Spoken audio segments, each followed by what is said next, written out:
살다 보면 놓고 싶어도 놓지 못하고 잊고 싶어도 잊지 못하는 그런 사건들이 있죠. 울산경찰청 미제전담팀에겐 2012년 1월 발생했던 그날의 기억이 그랬습니다.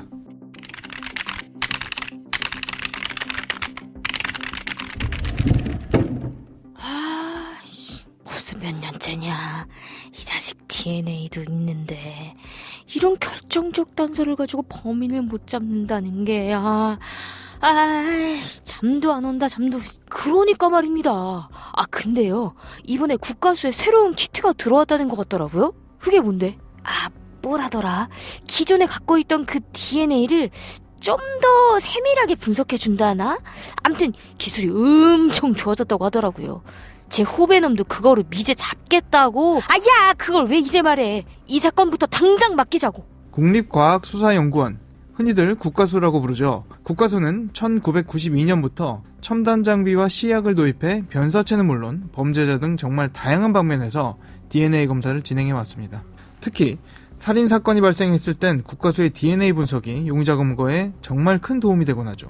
92년부터 이 제도가 도입됐다고 하니 벌써 32년이라는 세월이 흘렀습니다.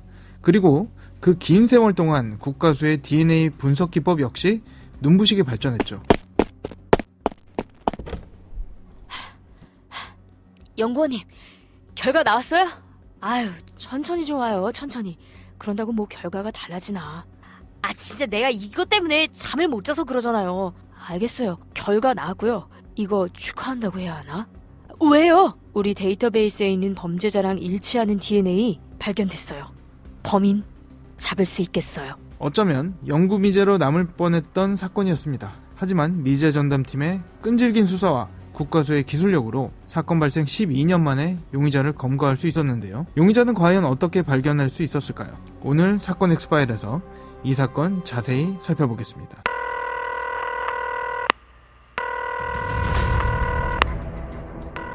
사건은 보이는 것보다 가까이 있다. 이원화 변호사의 사건 엑스파일. 안녕하세요. 이원화 변호사의 사건 엑스파일 이원화입니다. 오늘도 로엘 법무법인 남채은 변호사와 함께합니다. 변호사님 어서 오세요. 안녕하세요. 로엘 법무법인 남채은 변호사입니다. 무려 12년 전에 발생한 사건입니다. 2012년 하면 얼마 안 된 것 같은데 벌써 12년 전이에요. 사실 영구미제로 남는 거 아니냐 이런 우려의 목소리 많이 나왔던 사건이기도 했는데 일단 사건 개요부터 들어볼게요. 네, 2012년 1월 10일 오후 11시 26분 무렵 울산 남구의 한 다방에서 업주인 피해 여성이 다방 계산대 앞에 쓰러져 사망한 채 발견됐는데 발견 당시 피해자의 옷은 벗겨져 있었고 현장으로 출동한 경찰은 피해자의 목에서 졸린 흔적을 발견했습니다. 어떻게 발견됐던 거죠? 피해자의 사위가 발견하여 경찰에 신고했는데 사건 당일 피해자는 다방 영업을 끝낸 뒤 딸의 집에 들르기로 약속했는데 밤이 늦도록 오지 않았고 전화도 받지 않았다고 합니다.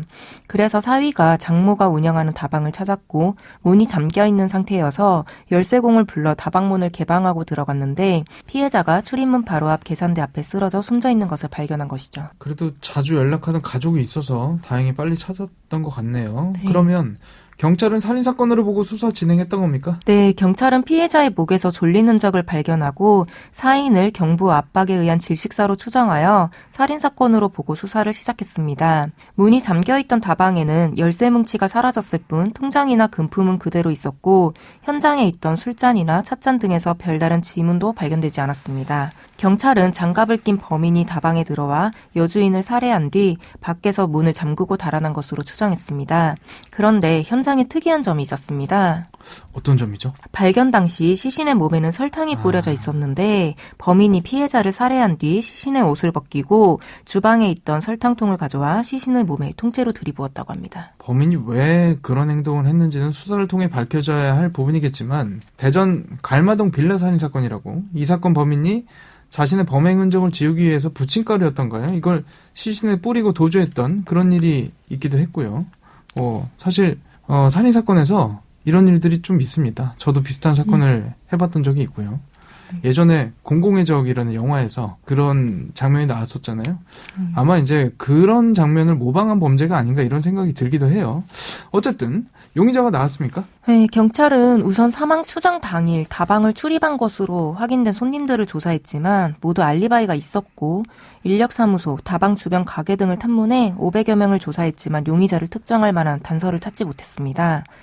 경찰은 사체 검안을 통해 추정된 사망 시각이 1월 9일 밤 시간이 된 것을 감안해 1월 9일 저녁 9시 30분부터 10일 오전 6시 30분 사이에 찍힌 인근 CCTV 화면을 모두 분석했습니다.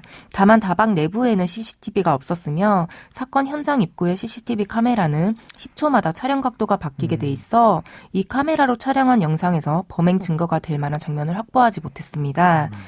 현장에 남은 유일한 단서는 사망한 피해자의 손톱 밑에서 채취한 DNA 시료였습니다. 이 장면도 영화의 한 장면 같네요. 자, 그 사건 발생한 게 2012년이라고 했으니까 DNA 식별하는 게 그렇게 어려운 일은 아니었을 것 같은데요.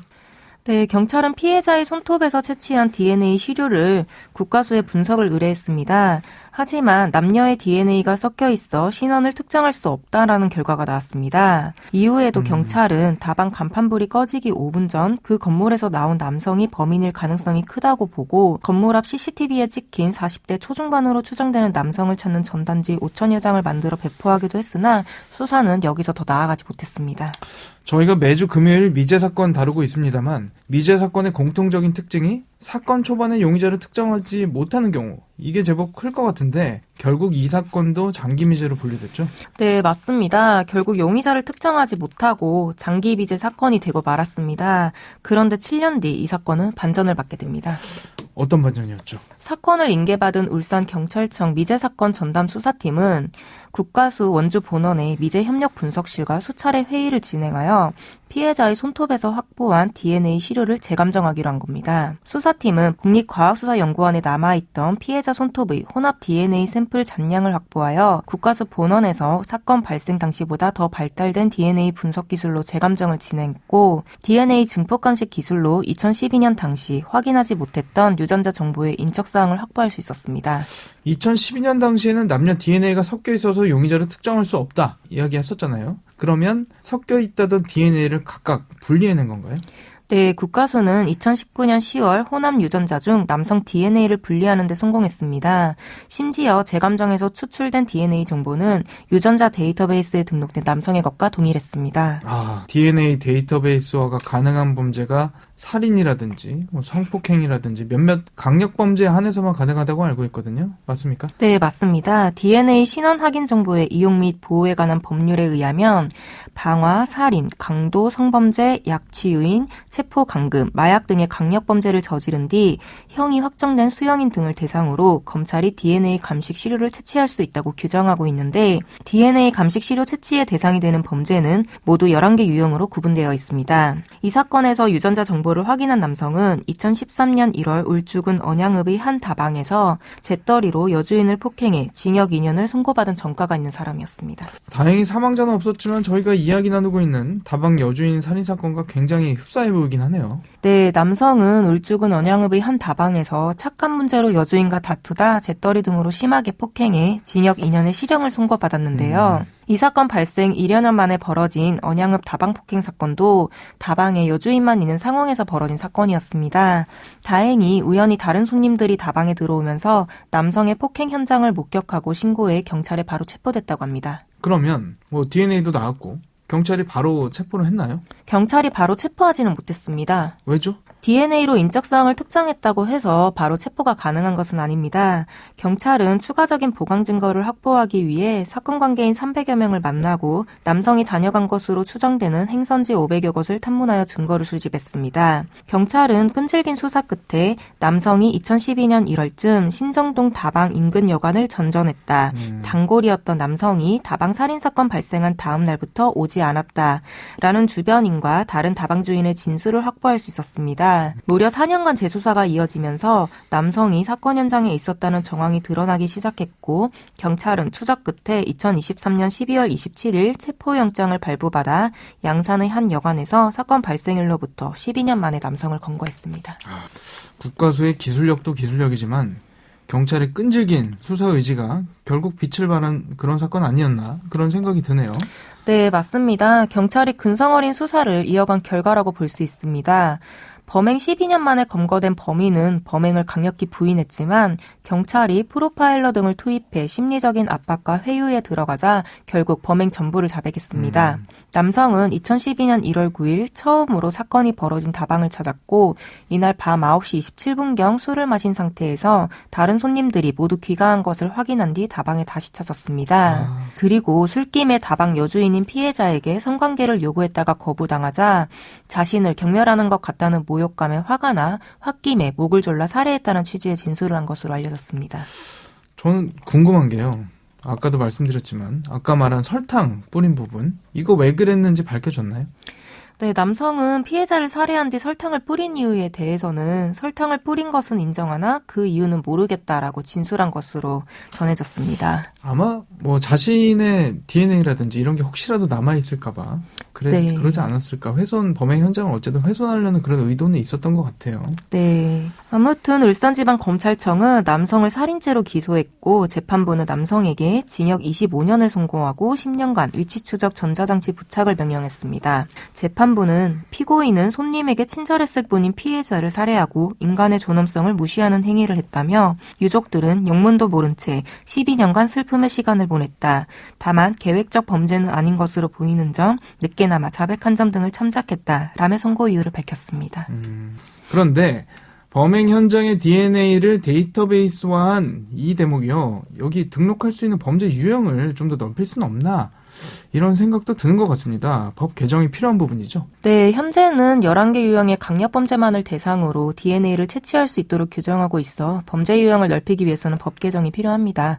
DNA 데이터베이스화는 현재 미국, 영국, 독일, 일본 등 70여 개 나라에서 실시하고 있는 제도로 대부분의 선진국에서 시행하고 있습니다. 우리나라는 2010년 7월부터 DNA 신원 확인 정보의 이용 및 정보 보호에 관한 법률이 시행되어 강력범죄를 저지른 자들의 DNA를 채취했고 이들의 DNA 신원 확인 정보를 데이터베이스에 수록하여 관리하고 있는데요. DNA 데이터베이스를 통해 장기 미제로 남겨져 있던 5천여 건 강력사건의 범인을 찾아내는 등 성과를 보이고 있습니다. 실제 DNA는 미제 사건 해결의 실마리가 되기 때문에 해외 국가들 역시 DNA 정보를 확보해 활용하고 있는데요. 오스트리아나 덴마크, 스위스 등은 수사 기록이 남는 모든 범죄에서 유죄 선고를 받은 이들의 DNA 정보를 저장해두고 있고 핀란드와 포르투갈은 3년 이상 징역 선고를 받은 경우 벨기에와 프랑스, 독일 등은 법이 정한 심각한 범죄에 해당할 경우 DNA 정보를 DB로 만들어 확보하도록 하고 있습니다. 또한 미국과 독일의 경우에는 발생한 범죄를 둘러싸고 구금된 자 이외에도